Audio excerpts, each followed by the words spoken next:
Watch left at the 20, lots of room at the 30. Headed to the near sideline, one man to beat. Makes the move at midfield. Coming to the near side at the 30. He's at the 20. He's at the 10. 5. Touchdown, Kentucky! Here we are, another episode of Believe in Kentucky. Got Aaron Gershon from the Cat's Paws. My name is Vinny Hardy, and our guy Jalen Whitlow will be back. I'm trying to do a recap episode after the game Saturday, so y'all keep your eyes peeled for that. The game Saturday should end a little bit more normal. It was a little late for a recap episode. Yeah, we tapped out on that, man. I messaged you in our group, man. 10:05. Is that the latest kickoff you've ever covered? Yeah, no doubt. No doubt about it. Latest, I'm trying to think. It was probably the latest sporting event I've ever covered. Wow. I mean, I know they do like the club hockey games at midnight, but never been to any of those.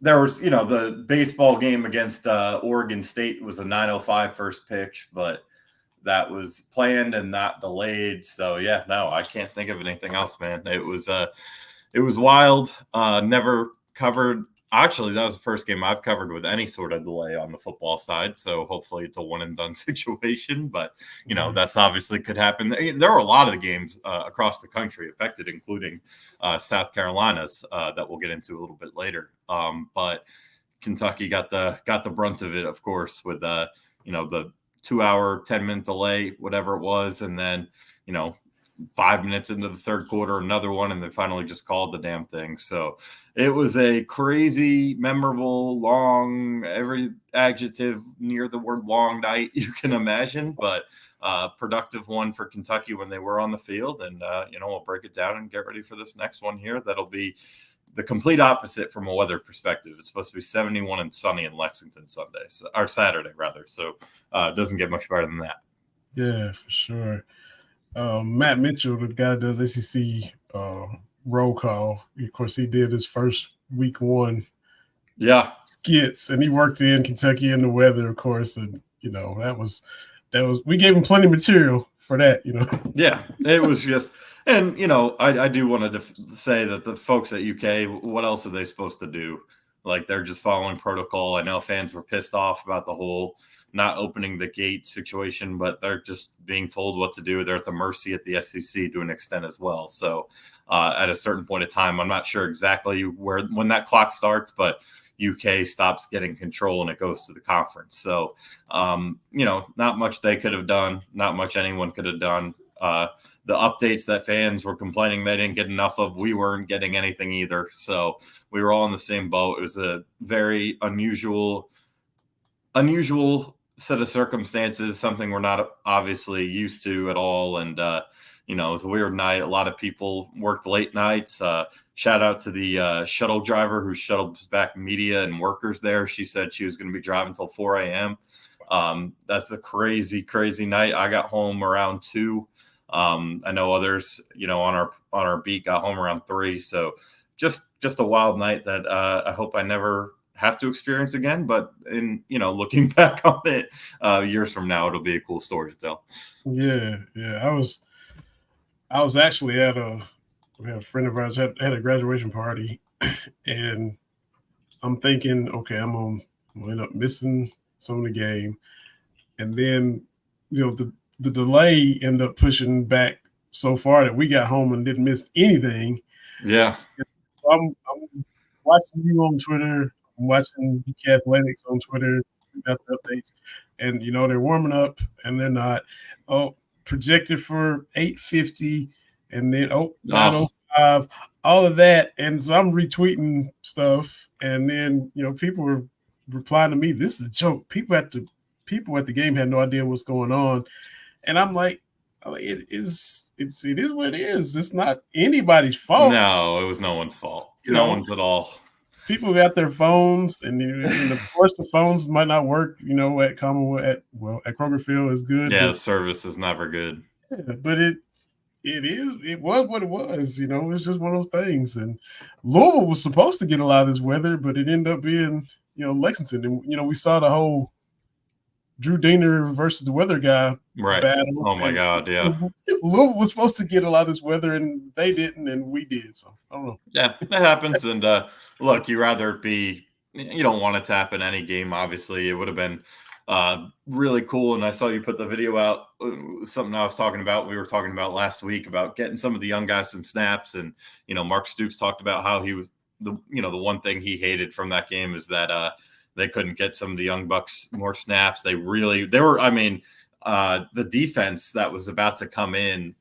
Remember, they called the game when Kentucky was about to kick off after the touchdown to Dingle in the third quarter. And they had a lot of young guys on defense that were about to go in. Gerard Smith, Nasir Addison were two off the top of my head. I know for a fact were kind of on that sideline waiting to get in there. So that didn't happen. Unfortunately, obviously wanted to get, snaps for Gavin Wimsatt, snaps for Cutter Boley. The offense was clicking, and then you would have been able to get out of there, keep some guys fresh for next week, and you're still able to keep some guys fresh for next week. But at the same time,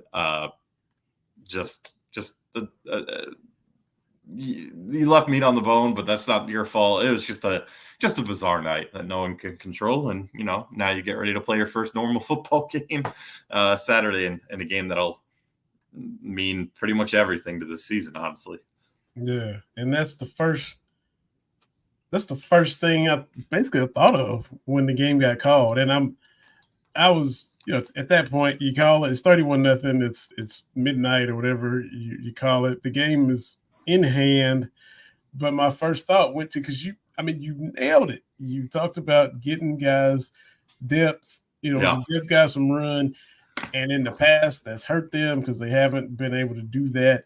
Yeah. And you look at Tennessee and you see Nico just playing the first half, and all the rest is just garbage time for all this. And we were in position for that. Yeah, and then I think Jalen's guy got in there for Tennessee, right? He got some yeah. And so Kentucky's in position to do that, and then the weather just messes it up. Yeah, so, yeah, unfortunate, obviously, and we'll see what type of damage they could do on Saturday. And then, again, when they play Ohio in a couple of weeks, hopefully get some of those guys some work. But it is what it is. Obviously, the most important thing was to get the win, and they did that, pretty convincingly. So you move on to a massive one. That's it. As always, we're streaming live on YouTube. Subscribe to Believe in Kentucky podcast on YouTube. Follow us on Twitter at Believe in Kentucky. Subscribe to Apple Podcasts. Leave a comment. If you like the show, put a little comment, put a little 5 stars in there. That helps the podcast grow. All that stuff helps out. We appreciate it if you just take a couple seconds and do that if you like. Had a good comment from Sammy, and we agree wholeheartedly. Yeah. That's great for the time that they had. Everybody wanted to see the offense. Everybody wanted to see the quarterback. Vandagriff, in my opinion, he kind of knocked some rust off. Hadn't played a lot. 21 attempts in his career. Yeah, not much. Saturday. And so he in the first quarter, he had a full day in the first quarter. He threw a touchdown, threw a pick, took 5 or 6 shots. And I was like, man, this he's had a game in 10 minutes, Yeah, he's a tough son of a gun, that guy. Yeah. I think second play from scrimmage, he ended up taking a pretty big hit, getting some yards. So look, you'll have to strike that balance as the season goes on between when to take the hits and when not. But it is also a very good sign that guy is completely fearless. That guy is going to do whatever it takes for the team. On third down, when you have a chance to get in the end zone, that's when you want to have those. That's when you take those shots when the game's on the line, obviously. He had one of those big runs on third down. So I thought, look, outside of 2 throws, which were the one that obviously a pick, it just seemed like he's kind of staring down one receiver. I forget who the receiver was off the top of my head. I think it might have been Jamori, but I'd have to go back and watch it again. Defense right his eyes, tipped it up, made a play, and then dropped pick 6 there, either late in the first quarter or early in the second quarter. That obviously can't happen and against an SEC team, against against almost anyone. That ball's getting house. Got lucky that that ball was dropped by the DB there for Southern Miss. So, Yeah. but other than that, man, like there was a whole lot to like from Brock, taking shots, both physically and, I loved the aggressiveness in the third quarter when they had the 3 straight shot plays, miss on the first, draw a PI on the second, get a 46-yarder to Jamori on the third. Sorry about that. Absolutely loved that. Thought he made some really nice throws on the run, hitting guys on the sideline. There was one strike to Dane Key that went for 21 that he took a shot, stayed up, and executed the throw. So there was a ton to like from him. I thought the offense as a whole, the receivers, I thought were excellent, honestly. Running game was better than I expected, which is a really good sign. But, that is going to be the one to watch again on Saturday because if there is a strength with South Carolina, their defensive front is very, very solid. Their 2 edge rushers, Kennard and Dylan Stewart, can wreak havoc, and they did so week 1. So it's going to be interesting to see how the running backs do here in week 2. But I thought they exceeded expectations, and offensively, man, way more to like than not like. Absolutely. There were a lot more snaps taken with 20 seconds left on the play clock. Yeah. They had a headset issue in the first. That's why they wasted that timeout. I want to say it was either before the first or second play from scrimmage, but, that's a week 1 kink. So it is what it is. But you're right. They absolutely did do a better job of getting plays off.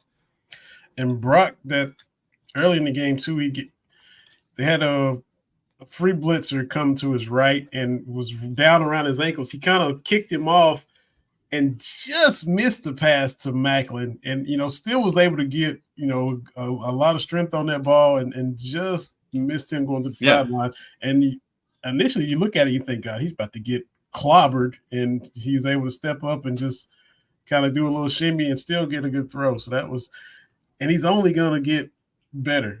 He's only more reps, and Bush and the fellas are going to help him clean up, staring dudes down, and he probably didn't even realize it. He probably thought he was doing anything right and just locked in, and those little things kind of get refined as they go forward, man. Yeah, those things will get cleaned up, and again, first career start. It's not going to be perfect. It'd be crazy if it were perfect. So, all in all, really good from Brock Vandagriff and the offensive line. I thought, there were a couple plays in here and there, more so I think in the run game where they could have been better, but this was definitely an improved offensive line from what we've seen the last 2 years in the opener.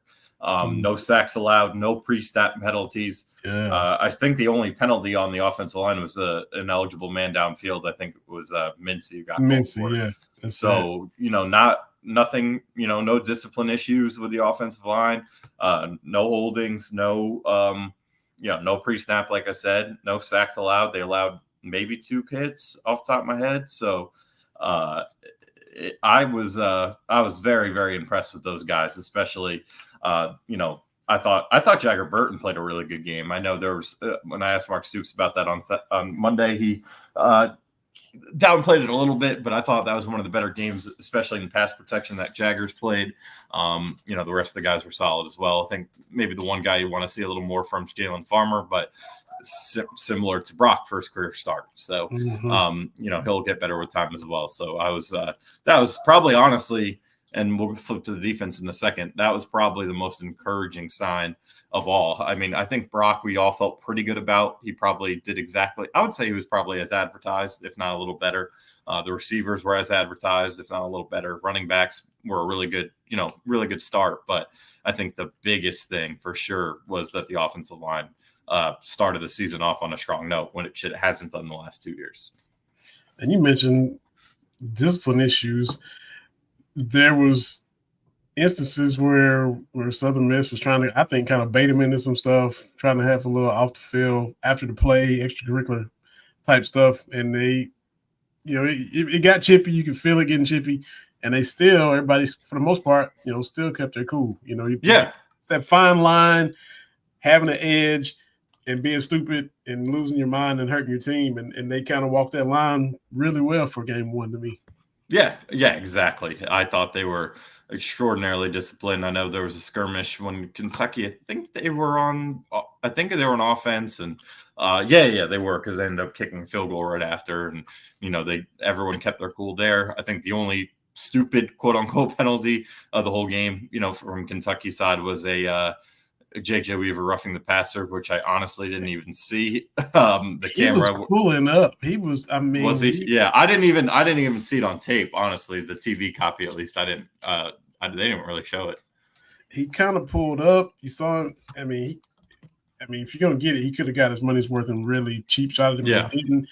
He kind of took a step, pulled up, was kind of in mid tackle, trying to brace the dude's fall. Yeah. Did everything he could to avoid it. And I'm not being a homer about it. I mean, it was just, no. It was one of those things. Like, I mean, yeah. And you understand the rule, you understand why it's in place, but yeah, he wasn't intending to hurt the guy at all. Sure. It was just, I guess, the letter of the law. Maybe it was, but it was weird too, because you got the all 22 because they took the cameraman off the field with the light. Yeah, that was wild. That was a little bit weird through the first quarter and a half or so, but there's a lot worse roughing the passer calls that you can get. Yeah, no, it's it's part of it. So yeah, nothing. Again, I thought overall clean game. Mark Stoops said the same thing. Clean game all the way around. Defensively, just to kind of wrap up this game before we get into the big one here on Saturday. I thought JQ Hardaway played really solid. That was really encouraging. First guy to kind of get a crack at starting across from Maxwell Harrison, and he played a good game. And I think the guy they really want to be that guy, to be honest with you, is DJ Waller Jr. On the first initial ever availability report, he's questionable for this one. Yeah. He did not suit up last weekend. He was in pads today when they were at practice. I caught that at the tail end. While those guys were finishing up and we were getting ready for, some interviews today. So that's a good sign. But so that was encouraging. I think the safeties had a little bit of an off night. I think a lot of the big plays you can kind of turn and look into what some misplays on their end. That's probably the one area I want to see a little more from next week. But defensive line was just as advertised. I mean, 5 rushing yards is an insane number. JJ Weaver gets home. Trayvon Ripka, a guy that we've talked about a lot over the years, a guy that this coaching staff is so high on. Has a sack in week 1, and then Deion Walker. What's crazy is he wasn't even on the stat sheet.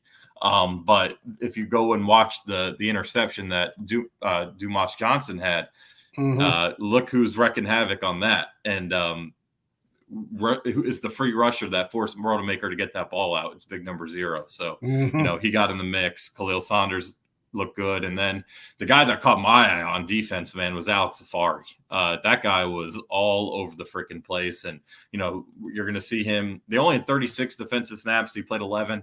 They're going to line him up a little bit more in the box this year.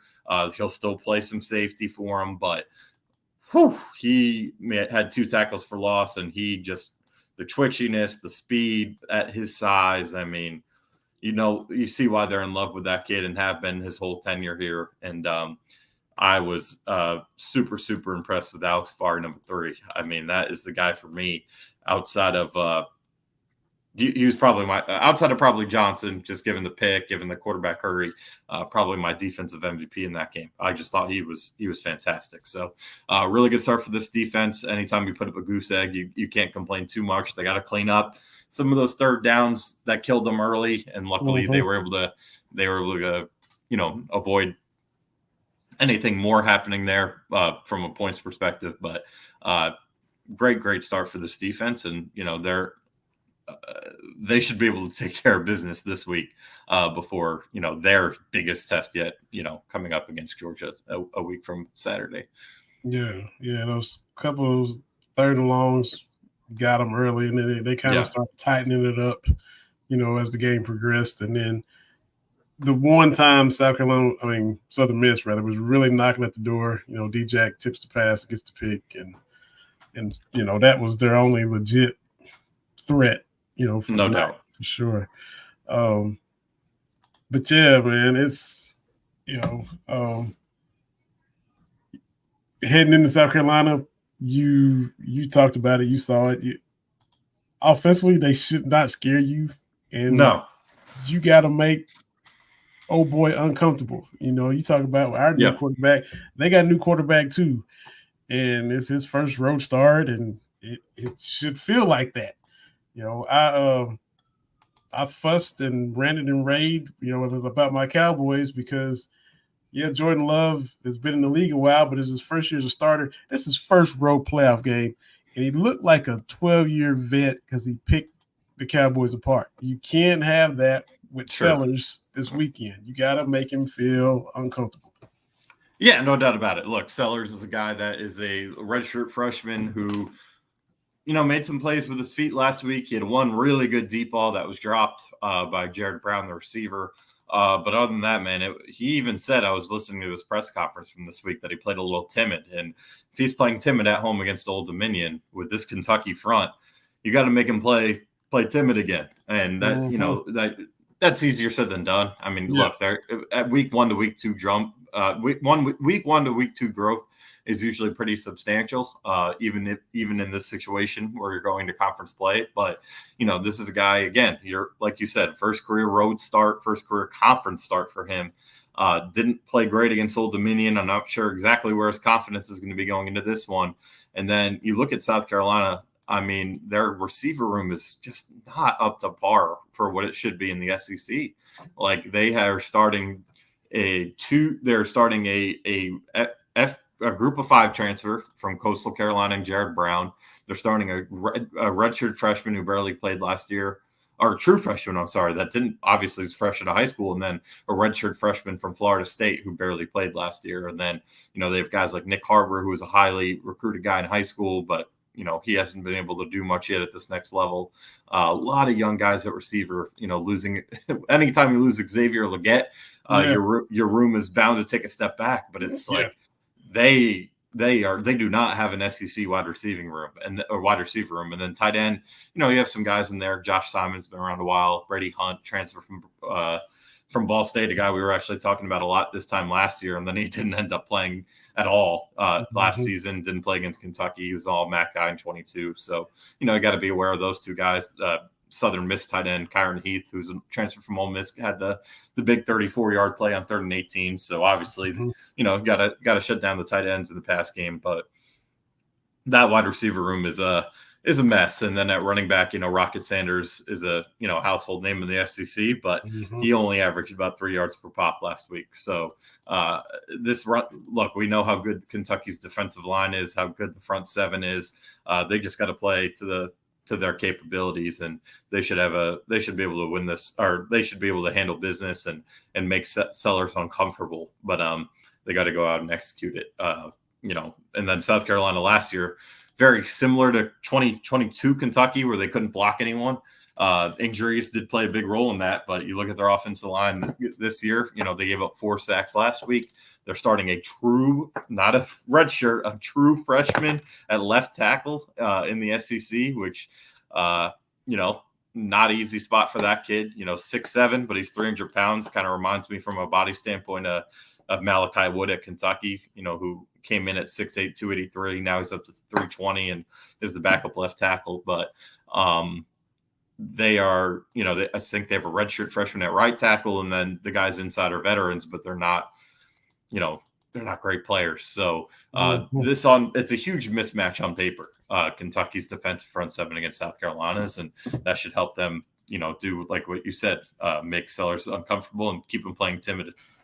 Yeah, and I mean, Dion 8 last year against them. I mean, I saw your tweet about what their guys, and they're going to try to block him, and they're going to get their hands on him, and he's big and all this, and then you put up the numbers. He by himself, he stuffed the stat sheet. So it should be more of the same across the board. He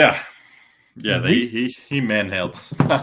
I mean, obviously you want to come out with a win. And that game was the most frustrating game of that entire season last year. But man, Deion Walker just just ate them up and Kentucky's defensive front ate them up all last season. They just they couldn't get points on the board, and the secondary couldn't hold up on a couple third and longs, and that was the difference. Let them hang around. And we talked about this a couple weeks ago, I think, leading up to week 0, that South Carolina was on upset alert, and they should have lost Saturday. We've seen Old Dominion beat Virginia Tech a couple times. I mean, and Vanderbilt said, "Hold our beer" for that. And 2 fumbles inside their own red zone is they literally gift wrap 14 of South Carolina's 23 points. The game-winning touchdown. Yeah. I mean, the game-winning touchdown. They are going to lose. I'm going to go look at the drive sheet right now. But I know that, yes, it was 19-16 Old Dominion and you got to give credit. It was a great play by Dylan Stewart, the true freshman edge rusher. Strip sack. Carolina, I think they recovered at the 6, and then they punched it in, and that ended up being the winning score. But then, I'm going to go back and look real quick to see. I think Old Dominion went 3 and out quick. South Carolina had to punt again, and then they got the stop with a pick. I'm going to go pull it up right now. But yeah, I mean, look, this was a game that Old Dominion, give them credit, obviously, probably, played up to the competition, but at the same time, man, like South Carolina, so they scored a touchdown. That game winning, the go-ahead touchdown was with 6:11. ODU punts. Carolina gets the ball back, goes 3 and out, only gets 3 yards on that drive. Yeah. And then ODU drove down to just a little bit before midfield when they threw the game-losing pick. So, yeah, I mean, look, Carolina, you're right. It was gift wrap for them. Their other touchdown drive was a 3-yard touch. So they literally didn't have a touchdown drive all game. That's insane. I didn't even realize that. So they didn't earn anything. They only had 288 yards of total offense. The wide receivers played terribly. I mean, look, this is not a good offense, but you got to give credit to their defense. We saw it last year at the end of the season. They started off the year through the first 9 games of the year, they allowed 31 points per game. The last 3 games, Vanderbilt, Kentucky, and Clemson, they allowed 12 per game, and that's pretty damn good. So, and it's mostly the same guys. I mean, there's not much different. I know Kyle Kennard, the one who had a huge game last week, is a transfer from Georgia Tech, but outside of Kennard, it's and Stewart's a true freshman, but the whole secondary, DQ Smith, Nick Eamon Morey, whatever his name is, Jaylon Kilgore, like these guys are all, they've been there. Debo Williams, they've been playing against the same guys for years. So, there's an understanding of what their personnel is. And it's going to be really interesting to see how Kentucky's front and run game holds up, because, that'll be the big question mark. But there's no reason, in my opinion, that Kentucky's defense at home against this offense should allow more than 14 points max. At max. Like, unless they do, like you said, what Old Dominion did in the gift wrap on field position, there is no excuse for Kentucky to give up more than 14, in my opinion, unless a bunch of guys go down injured or something. Like, there's the South Carolina offense is on paper one of the worst I've seen, and I think their fans will tell you that. I think their media members will tell you that. There's a reason every, not that it means everything, but every power ranking I see from the SEC, national guys, local guys, South Carolina guys, they have South Carolina last right now. And it's because that offense is it's not good enough. I mean, we saw Vanderbilt, how much their offense looked better because they've brought in a proven quarterback, and it's worked in week 1. Florida played like crap, but we know they have a lot more talent on offense than South Carolina does. So you're facing the worst offense in the SEC, and you feel like you have an elite defense. You're going to have the home crowd behind you. You better step up to the plate and do your job. That's it. Let's see. Wilcox is listed as, was he questionable? Probable. Okay. Yeah. So probably just a ding. Who knows exactly what happened there? We'll try to get explanations from Mark Stoops. The one thing with the availability reports, I was talking to someone within UK's program on Monday, that all they have to do is list their designation. Like, they could be suspended and be out. It doesn't mean they're injured necessarily. That's why they're calling it availability report. It's kind of to protect them. So it could look, he probably got nicked up a little bit is my guess. He got nicked up either in practice or in the game there against Southern Miss. Same with Keyshawn Silver, who's probable. Josh Caddis, they held that. Like I said, they probably would.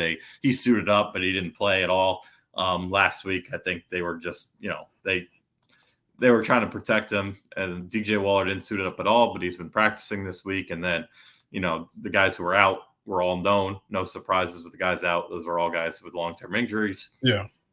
And then Brandon White, backup receiver, doesn't play much anyway. Has been hurt since camp. And then Devin Smith, the true freshman, is a guy who's probably in a red shirt anyway. I know he was banged up during camp as well. So there weren't any, I saw people kind of like, oh my God, 12 guys on the injury report. Literally not one. We didn't know that Wilcox and Silver were nicked up, but that's what you're going to get with this report now. Like, you're going to learn those type of things, just like you do in the NFL when Tom Brady used to have a bruise on his finger. They had to put it on the injury report. So it's really not a big deal. Exactly. They should be everyone that played last week, and then hopefully get DJ Waller back. Otherwise, unless something happens with the new injury reports that come out Thursday and Friday, and then Saturday 9 minutes before kick, there's nothing to hold your breath about. Yeah, because the only one out of all those that caught my eye was Wilcox. I'm like, all right, running back, here we go. Right, yeah, you can't lose another one. Yeah. You can't lose another one, but probable is the 75% to 90. I think it's 79 to 99% that they're going to play. So I wouldn't be too worried about that. I think they just have to report. Yeah, good stuff. So yeah, for those that look, Kentucky ought to cover that. What the 10, they ought to handle that if they hold them to 14 like we think they should, and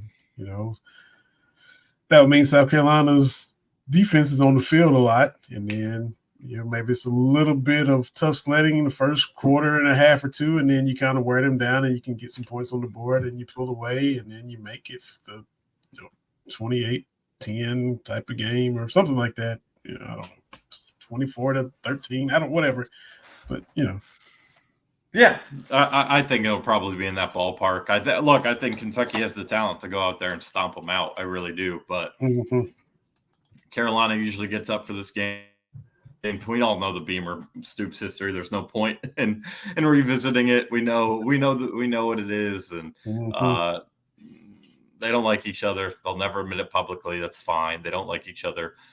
This has been a rivalry for a while, even honestly before Beamer got to South Carolina. I mean, there are a lot of close games between Stoops and Spurrier at the end of Spurrier's time there.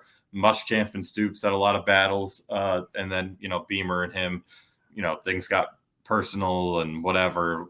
This is always a game both teams get their schedules in circle because they feel like they should win it, and it should be one of their SEC wins, and they should be able to get a momentum boost and go from there. So both teams are going to come in confident. There's no doubt about it. But Kentucky, top to bottom, is the better football team. I don't think anyone even in Columbia would tell you otherwise.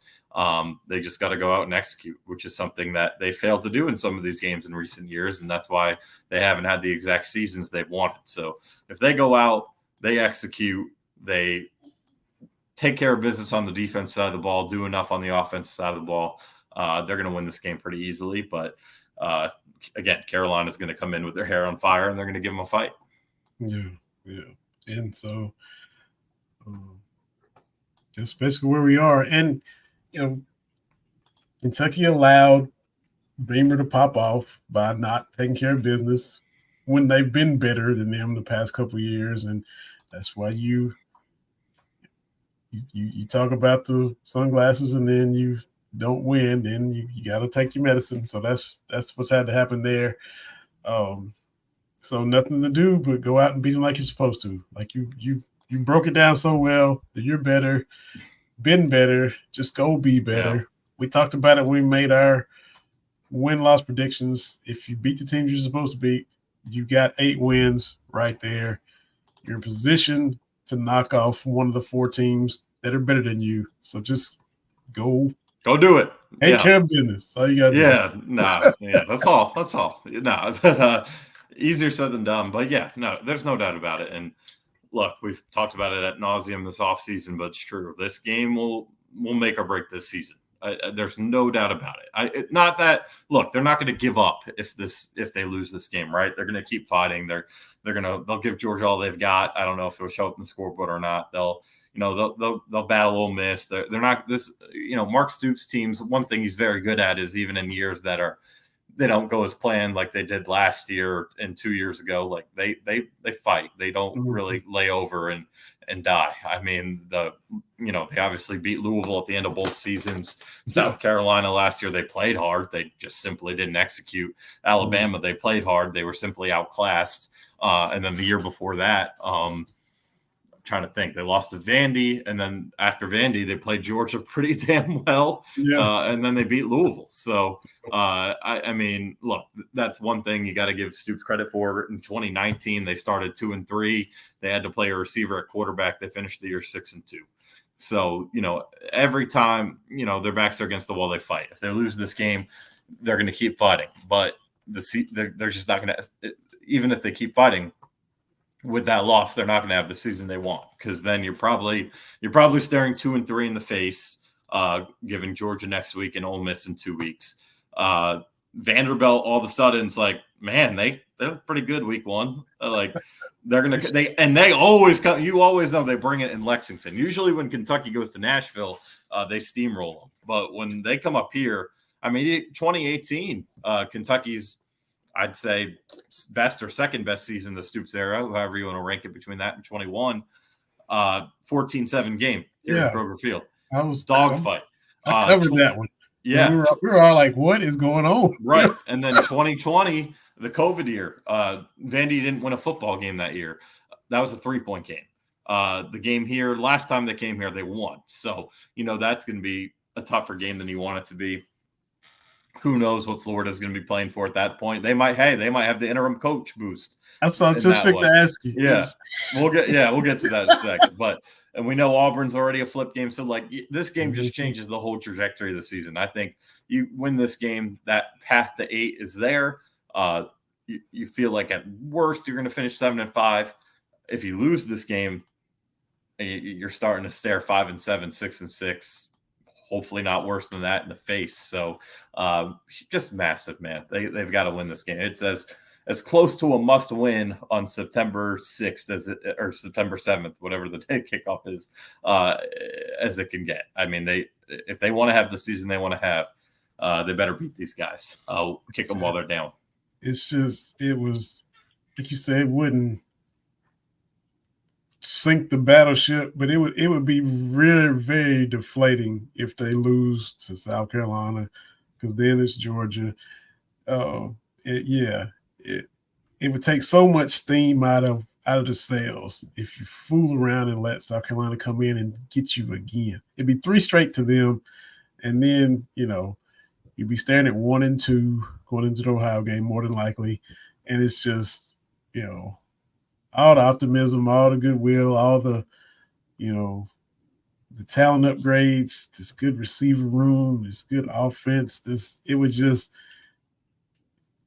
dim the bright light, man. It'd be so, just be a dark cloud, man. Yeah, exactly. That's why this is and it's at home, man. You're gonna have 65 plus behind you. It's prime time SEC opener for the whole league. Like, look, if they win this game, look, I don't think they're going to be Georgia next week, but you're probably going to have college game day here, given what the slate is, and some of the the fact that it's a ABC game and all that. So I think it's already a guarantee that, if I'm not mistaken, that Fowler, Hyde Street, and Rowe, the A crew are going to be here for that game. So it's massive on so many friggin' levels, and you can't screw it up. You can't screw it up. You can already see, and that's where that's the hardest. That might be the hardest part of it too. Like they know they're not oblivious. They know they got to go win this game. Mm-hmm. And all you mentioned, possibility of game day coming. If you beat South Carolina, you're undefeated, they're undefeated. Storylines write themselves. Brock and Pop face their old team. Georgia's the two Georgia guys face their old mates. It's storyline. Look, is it going to go Kentucky's way? Probably not. But the storylines are there. There's no doubt. Yeah, for sure. College Sportscast, Brad Harvey and everybody over there. This is a game you have to win at home. Absolutely.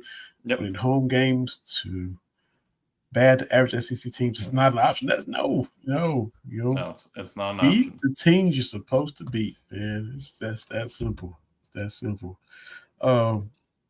You already mentioned Billy Napier in Florida, and that schedule is a monster. And Miami went in there and just had their way, and then he's taking shots at the fans, which is never a good look. And will he even be around when Kentucky has a chance to beat them for fourth year in a row, if that's the case?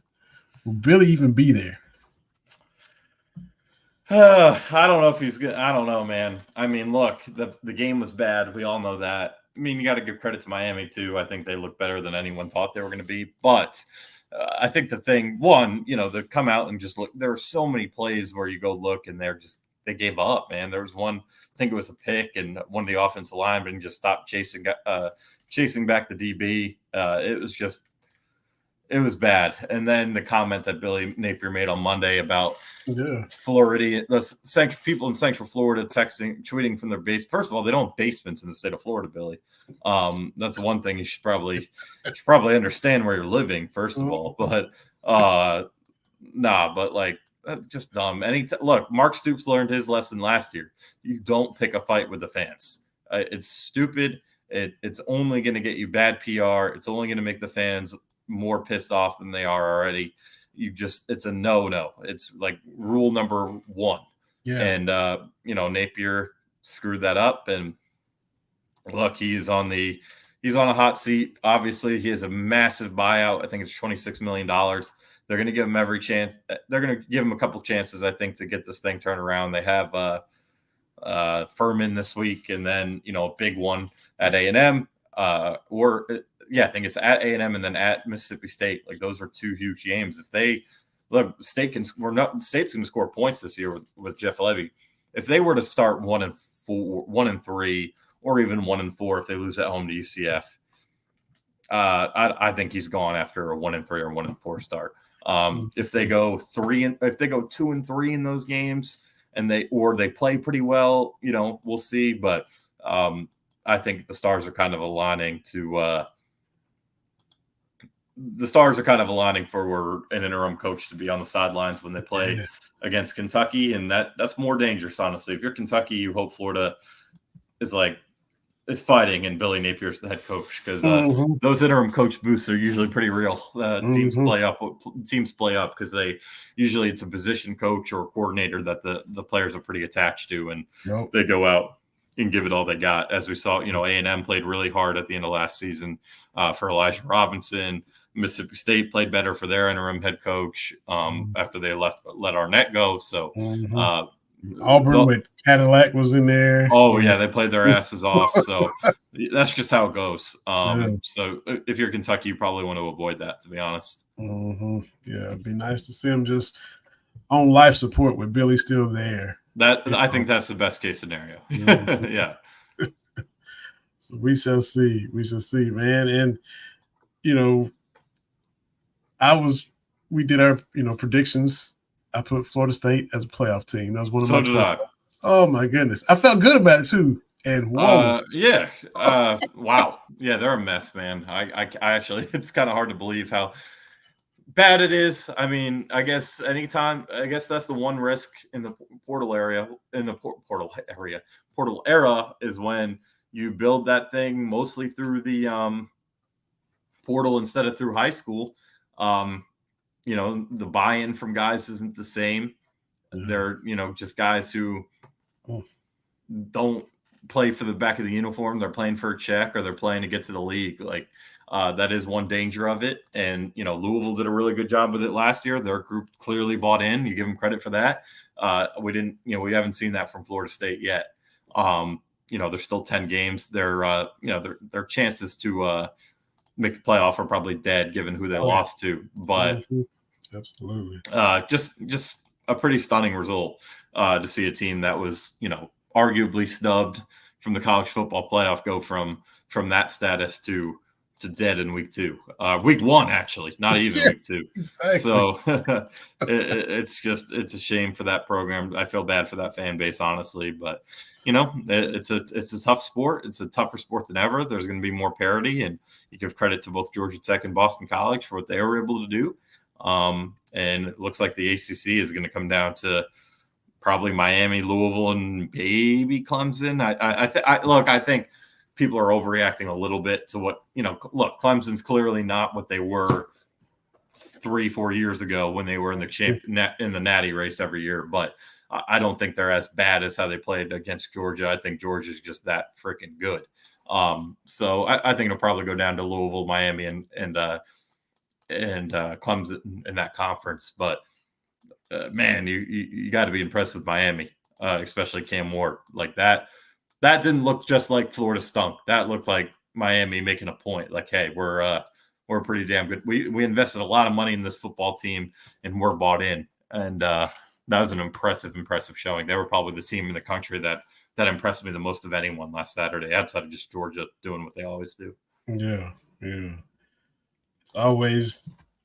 Aaron's got stories up at thecatspaws.com. You already mentioned Alex Safari is your guy. You got a story about that. Yeah, he's a stud. 247sports.com. And Zion Childers talked today, too, about how, looking forward to being used kind of, getting the blitz when he can, a lot of versatility, dropping into coverage. And he seemed to be real excited about the way he's being used, too. Yeah, look, there's a lot of versatility on this defense. Starts with those two guys, and that's super important to have. So they just have a lot of weapons all over this defense. It starts up front, but when Afari, Childress can do multiple different things. They have different types of bodies in that cornerback room. They have the big, long guys like Hardaway and Waller. They have the smaller, faster guys like Dunn and Nichols who can get up on you. So, there's a lot to like about this defense, and they got to go show it though this Saturday, because they could quickly change our opinions on that if they struggle against this just subpar South Carolina offense. Yeah, for sure.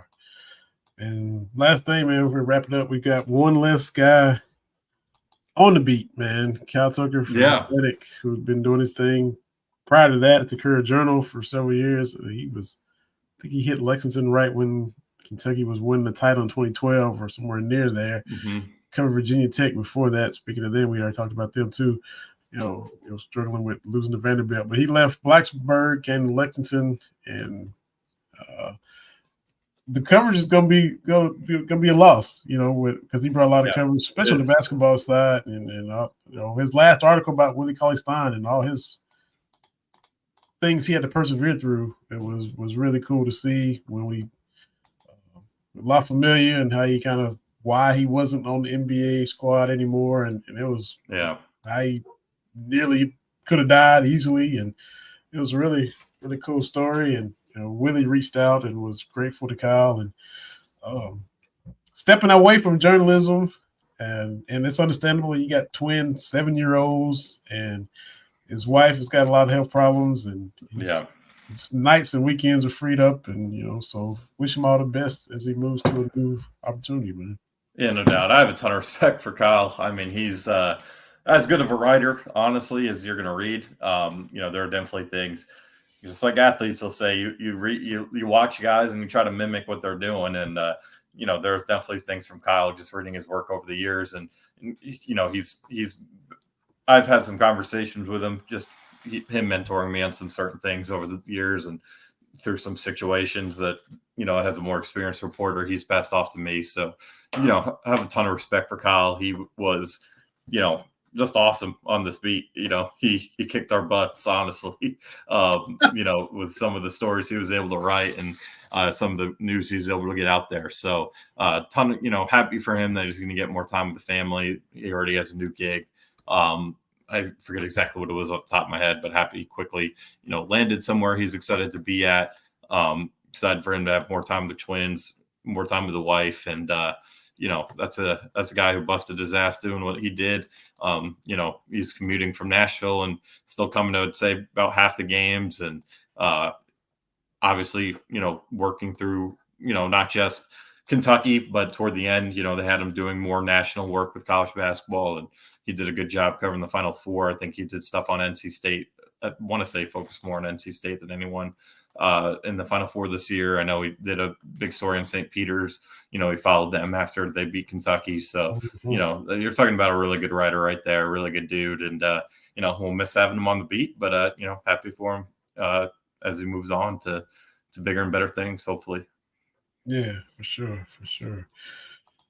Well, we appreciate you on the beat. Look forward to what you come out with the rest of the week and play-by-play as you tweet from the press box. Saturday, 3:30, not 10:05. Sunny. Well, so yeah, not 10:05. Not 10:05. Keep saying that. Yeah, for sure. So everybody check Aaron out at the Cat's Paws. Be back next Wednesday with Agent and Up episode. Hope to have a little recap episode with Jalen Saturday after the game with some, 7:30-ish, more normal when the game should end. And hopefully we'll be talking about a win over South Carolina. Do subscribe and follow and, keep up with us on all the platforms. Got the link tree. You go to Believe in Kentucky on Twitter, go to link tree and Instagram and Twitter and Facebook and all the platforms. Follow Aaron at agershon99. And real quick, who your Giants open up with Sunday? The Giants, they play Minnesota. Sam Darnold returning to MetLife Stadium where he saw ghosts. So look, I do like say this. I'll give my brief. I was having this conversation with my buddy Michael Epps over at Fox 56. Shout out to him. I do like how they built the roster. I think it's finally coming together where they have a really good defensive line. I mean, Dexter Lawrence, Kayvon Thibodeau, Brian Burns. That's a pretty great stable of pass rushers. I like where they're at linebacker. Offensively, the receiver room led by Malik Neighbors, Wandale, obviously a guy we all love around here. Jalen Hyatt, guy maybe we don't love as much around here, but is a guy who's going to make an impact in the NFL. Started to last year already. Darius Slayton, who's been there a while. Really like the offensive line's a lot better. They're probably, assuming Daniel Jones, it's not going to work out for him. They're probably a quarterback away and then a couple pieces in the secondary away from being where they need to be to compete, with the best in the best in the NFC. But I don't think it's going to happen this year. But with that said, I'd be pretty disappointed if they don't beat Minnesota and Sam Darnold Sunday. They should win that football game, and they should honestly probably win next week against Washington, who even despite through all these awful years the Giants have had of late, one thing they've done consistently is kick Washington's ass. So hopefully that'll continue, and hopefully they can have a 22-like season and surprise some folks. But we'll see. Jury's very much out on that, and I know your Cowboys are playing Cleveland, so that might be a with those two defenses both being really good, that might be a low scoring one down there. Yeah, it's up there. Got CD kind of acclimating back into the offense. Way we are off these contracts, Dak might be playing for y'all next year. I've seen that stuff. He's not look, he ain't coming here. I mean, he'll be back. He'll be back. We'll see. We love to do that 11th hour, last second type stuff, and we'll see what happens. But Jerry was all in after we lost to the Packers. I already mentioned Jordan Love slicing them up, all in, and then did nothing in free agency, and just so I don't know. He has a weird off season for Dallas for sure, and So is Bland out too? Is that what did I read something? That about sucks. 6 to 8 weeks with a foot injury. So that's a blow.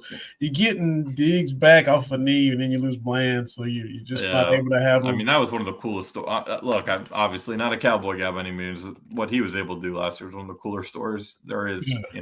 5 or 6 pick sixes, whatever it was. Yeah, he was the Cowboys' Maxwell Harrison basically last year. Oh my God, but more. Yeah, so it's just just insane. Mm-hmm. So we'll add in our rants and rumblings and fussings about our NFL squad now that the season. And there's usually a lot of that for both of us. So.